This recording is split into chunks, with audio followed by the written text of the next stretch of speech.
Le Congo est appelé à être un pays missionnaire qui va toucher les nations.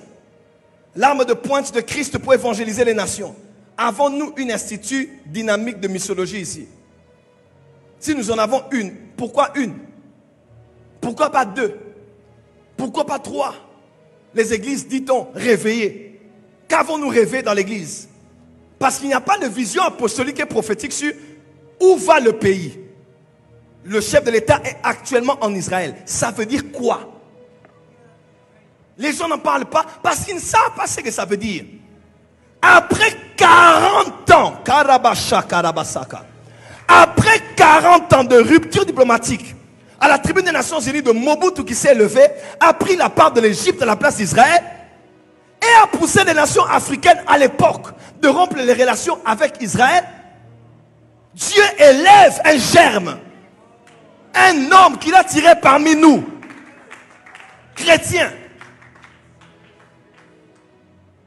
Il initie des rencontres avec des rabbins, des hommes importants à l'hôtel du fleuve. Et maintenant, ce qu'on a prophétisé.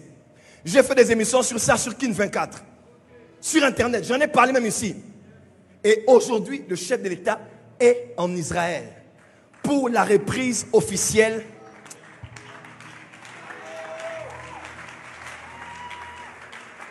Voilà des gens qui ont compris. Non, il faut être debout pour ça. Peut-être que vous ne connaissez pas les choses prophétiques.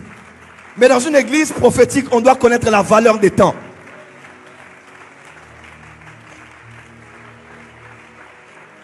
Peut-être que tu diras, non, c'est pas ça qui va me donner la nourriture. C'est pas ça qui va me payer les études. Frère, la vie ne tourne pas autour de ton ventre et de ton frigo. Le destin du monde est plus important que ton réfrigérateur. Quelqu'un m'entend? Ce qui se passe est terriblement prophétique. Après 40 ans, après 40 ans, Israël revient officiellement avec une ambassade en RDC. Après 40 ans, Israël a fait 40 ans avant d'entrer dans la terre promise. Frère, nous sommes à la veille d'une saison nouvelle en RDC. Dieu ne le fera pas à cause de l'UNC, de l'UDPS ou de l'union sacrée. Les plans de Dieu sont au-dessus de l'union sacrée. Ce que Dieu a dit de faire par le chef de l'État, il va le faire avec ou sans cela. Il y a quelque chose de fort qui se passe dans l'esprit.